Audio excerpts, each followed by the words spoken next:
If you were born a freak in the 18th or 19th century, there were two likely choices. You were either cast out by society, left to survive in isolation, or, if your condition was bizarre enough to draw crowds, you might have joined the world-famous Ringling Bros and Barnum and Bailey Circus, traveling the world and making real money. These sideshow acts put human oddities on display and shocked audiences everywhere, but behind the curtain, most lived lives soaked in tragedy and exploitation. Today we're looking at the 15 circus freaks who were stranger than fiction. Number 15. Sideshow Snake Charmers. Snake charming didn't start as circus flash, it came from India. But by the late 1800s, American sideshows grabbed hold of it, turned it into an act, and started billing women with snakes as both dangerous and exotic. One start was Mademoiselle Octavia, the self-declared queen of the reptile world. She was a featured performer with Buffalo Bill's Wild West. Another was Nala Damajanti, France's most famous snake woman, whose mystique blurred the line between seduction and spectacle. The tradition didn't stop there. Coney Island picked it up and ran wild with it. In recent years, the star has been Serpentina, a statuesque snake charmer who commands stages just as hard as any of the old legends.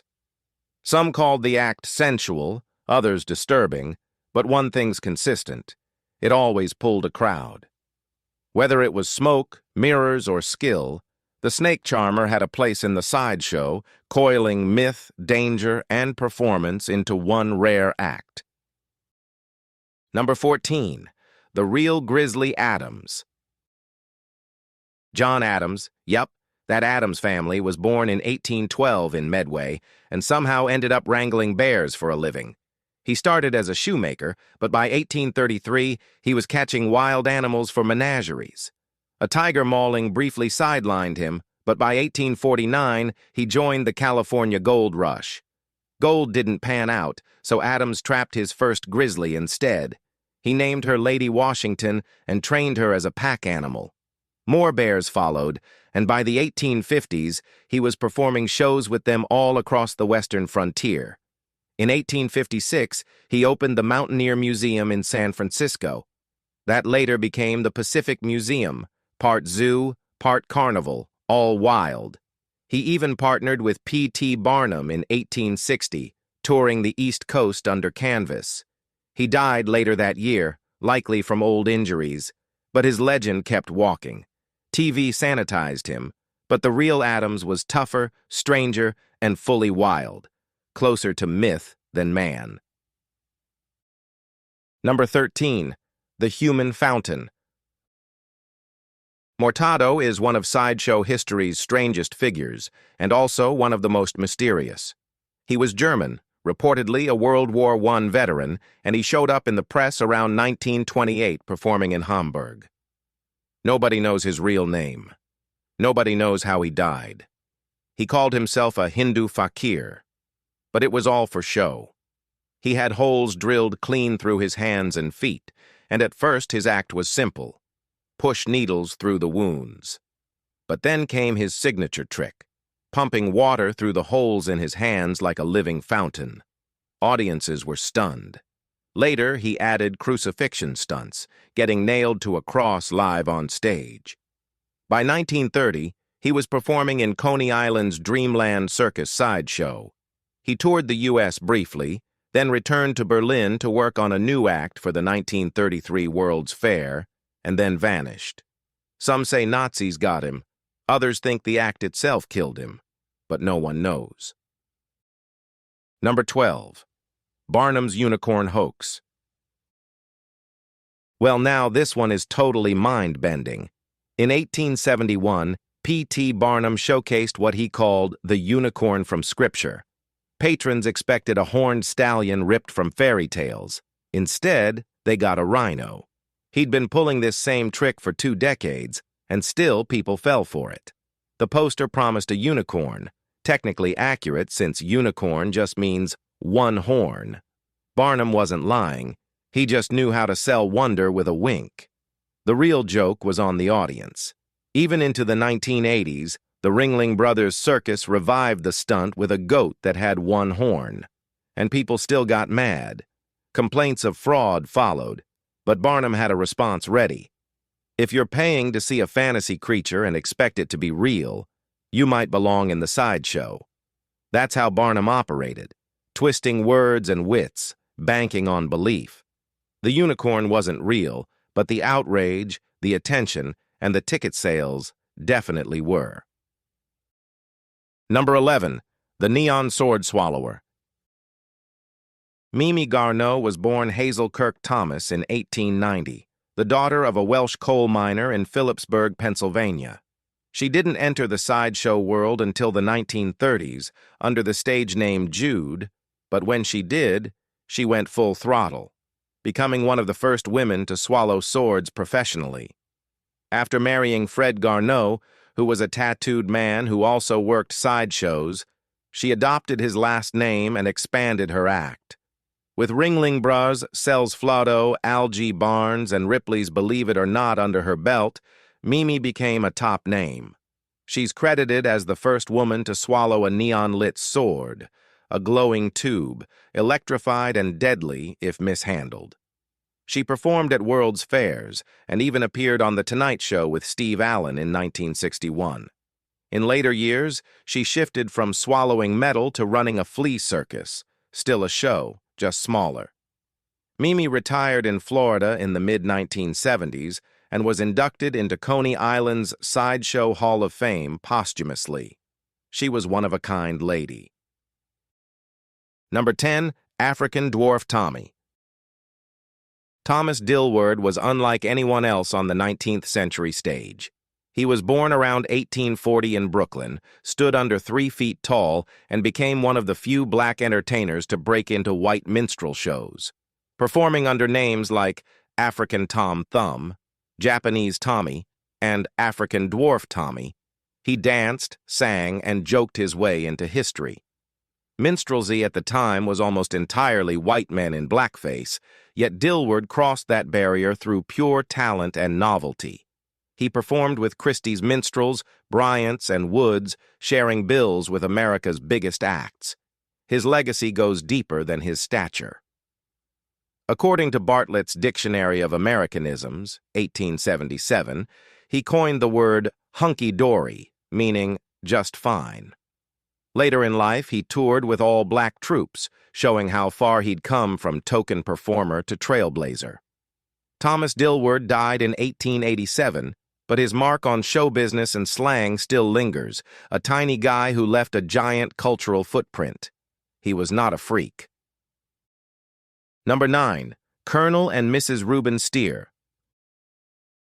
Reuben Allen was born in 1838 in Rhode Island and never topped 44 inches or 43 pounds. But that didn't stop him from becoming a sideshow staple.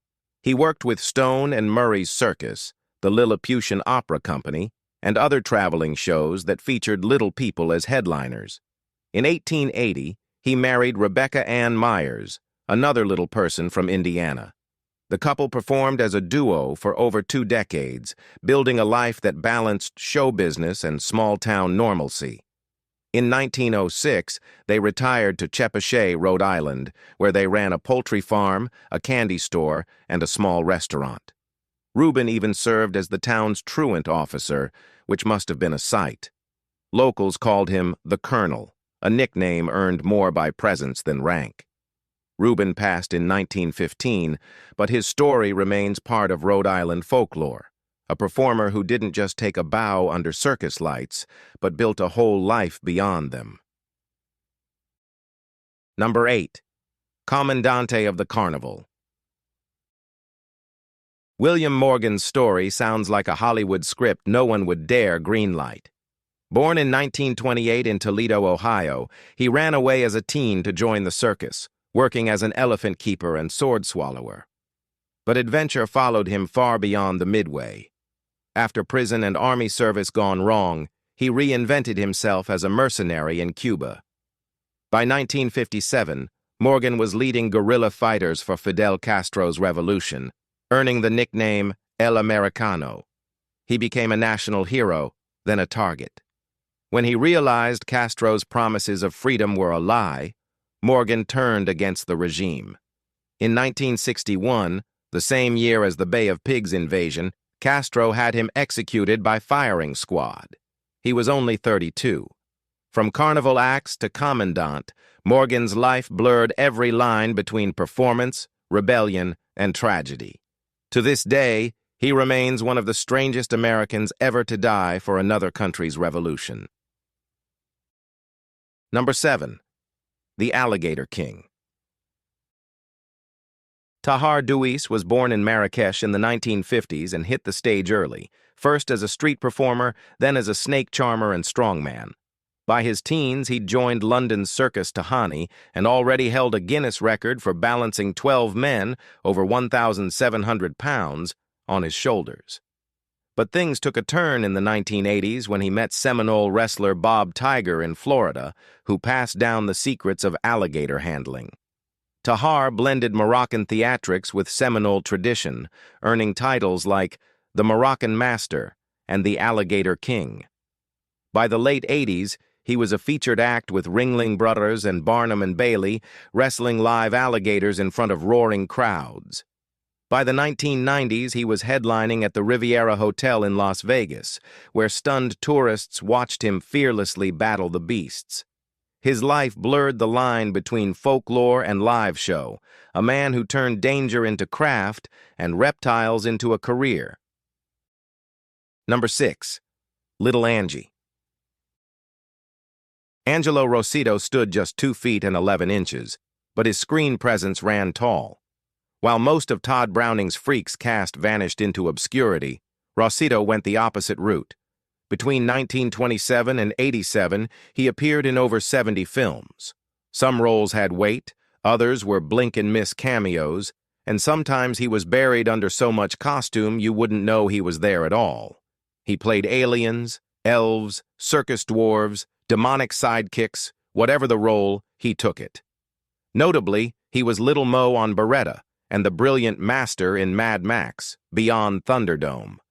But beyond the screen, he ran a humble newsstand in L.A. Film was just his side hustle. From The Beloved Rogue with John Barrymore to Dracula vs. Frankenstein, Babes in Toyland, and even Croft shows like H.R. Pufnstuf, he kept working. No sideshows, no freak tents, just films. Rosito never disappeared. He stayed in the game for 60 years, face first or hidden, but always there. Number 5. Colonel Speck. Fleming W. Ackerman was born in Moravia in 1863. He was average in size until age 4, when his growth slowed. He reached 4 feet and 4 inches, but his presence went far beyond height. Music pulled him in early, singing and performing locally before touring with the Tremaine Brothers in 1875. By age 13, Barnum offered him a deal, but his family declined. Instead, he studied at a New York conservatory and befriended Tom Thumb and Lavinia Warren. Soon, he joined their Lilliputian Opera Company, performing across North America. In 1882, a crooked manager vanished with the troupe's money, leaving them stranded. Ackerman kept going until he lost his voice. Then he pivoted, running a photography studio, launching a telephone exchange, managing a bus line, and even leading Huff's cornet band as drum major. He died in 1946, remembered locally as Colonel Speck, a legendary man who never let limits define him. Number 4. Princess Nellie and Major Stanley Joubert. Stanley Joubert came to America and turned his height, between 3 and 4 feet, into his livelihood. Paired with Nellie Francis Way, just 30 inches tall and gifted with a violin and a sewing needle, they became Princess Nellie and Major Stanley Joubert. Married on stage and off, they built an act around music, humor, and charm. They toured with the Otis Smith Circus, the Mighty Doris Colonel Francis Ferrari Show, and countless fairs from coast to coast. Travel was relentless, their tiny truck doubling as both stage wagon and home. When the Depression stripped the tents bare, they retired to Waterford, Connecticut, settling into a 10-by-30-foot home built to fit them perfectly. Nellie died in 1941. Stanley followed in 1958. Their names may have faded, but their legacy remains. Two performers who turned difference into livelihood and carved a shared world out of sawdust roads, circus lights, and love that outlasted applause. Number 3. LaBelle Irene. Irene Woodward stepped into the spotlight in 1862, and by the 1880s, she was simply LaBelle Irene. She wasn't just tattooed, she was promoted as tattooed and beautiful, a rare mix in uptight Victorian society. Inspired by Captain Constantinus, the famously inked man of Europe, Irene launched her career just weeks after Nora Hildebrandt. At Bunnell's Museum in New York, she was both exhibit and canvas. The audience gawked at the ink, but newspapers clung to her looks, casting her as the soft contrast to Nora's edgier image. Irene leaned into it. She toured Europe, appeared in American circuses, and embodied her stage name. Her costumes highlighted every line of art while reminding the crowd she was LaBelle. She worked straight through the turn of the century, dying in 1915. If Nora cracked the curtain open, Irene proved the act had staying power, balancing shock with style and keeping people staring for decades. Number 2. Nora Hildebrandt. Nora was born in 1857 and grew up surrounded by needles and ink. Her father, Martin, was America's first tattooist, and when clients were scarce, he turned to his daughter's skin. By her 20s, she wore over 365 tattoos, an entire year etched across her body. In 1882, she began exhibiting herself at Bunnell's Museum in New York, her decorated body shocking and captivating Victorian onlookers. By the 1890s, she was touring with Barnum and Bailey, billed as America's first tattooed lady. But it wasn't just the art. People were stunned to see a woman wearing symbols once tied only to seafarers and rough men. Nora broke that mold. She opened doors for every tattooed woman after her, even if her own run was short. She died in 1893 at just 36, remembered not only for her spectacle, but for standing boldly in her father's craft, at a time when women weren't even allowed near that kind of spotlight. Number 1. The Mighty Atom.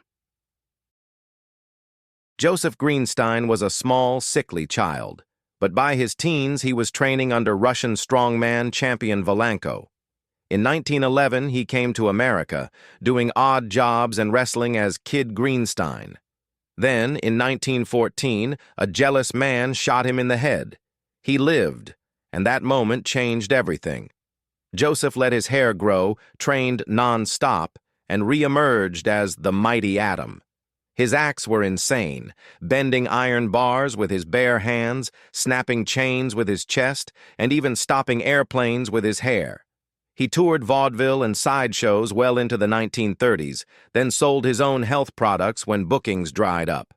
Headlines still followed, not just for strength, but for fights with bigots, most of whom didn't stand a chance. Into his 80s, he was still performing. His final act, Madison Square Garden. He died in 1977 and was later inducted into Coney Island's Sideshow Hall of Fame, a man who stayed strong to the very end. We hope you've enjoyed this video. If you did, please like it, share, and subscribe for more amazing content like this. Thanks for hanging with us, and we'll see you very soon.